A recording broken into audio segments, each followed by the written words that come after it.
Are you waiting to be happy? Each of us has a to-do list that's about a mile long. And we think once we get everything checked off that list, then we can be happy. I'm here to tell you life is full of twists and turns, and I'm sure you already know this, but this last year has really brought it into focus for me. It started with my dad having liver disease. He was finally sick enough to be on the liver transplant list.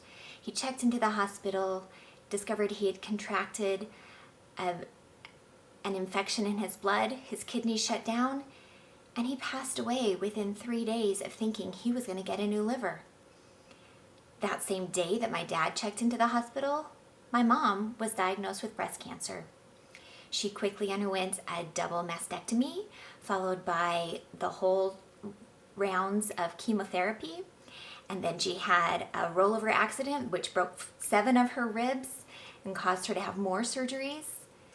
And amid these horrible things that were happening to my parents, who were my stability and source of continuity, I was going through a divorce. And it was final right in the middle of this.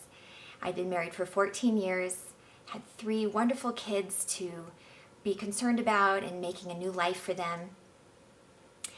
And it was really easy to start to look at all the bad things. But it's right in those moments that we are least thankful for our life circumstances that we need the gift that gratitude offers us. A few years ago, probably about 10 years ago, I was in a book club with my mom and some friends, and we studied Simple Abundance by Sarah Ban Breathnach. And in there, she discusses the concept of having a gratitude journal. You might be familiar with this concept because Oprah brought it up. But the idea is that every day you write down 5 things that you're thankful for. And they might be a challenge to come up with 5, but when you look around, you can notice even the smallest things, how grass feels under your feet, the smile from a stranger, a good report card, a promotion that you've worked hard to get, anything, just noticing beauty. The more you look, the more you find.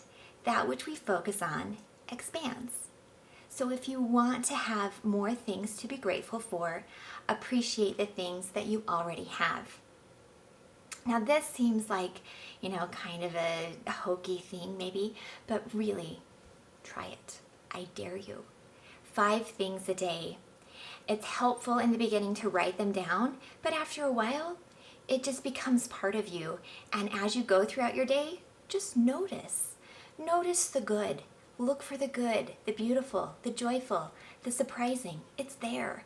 And when you're in that place of appreciation, it allows more things to come into your life, more bounty, more goodness. Teach your children to look for the good, to find the positive in things.